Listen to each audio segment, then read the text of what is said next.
अस्सलामुअलैकुम नाज़रीन, मैं आपको अपने डिजिटल पेज पे खुशामदीद कहता हूं।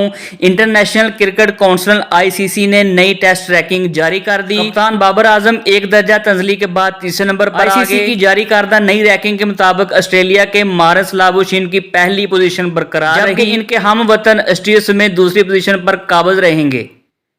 कौमी टीम के कप्तान बाबर आजम की एक दर्जा तंजली हुई और तीसरी पोजीशन पर रहे।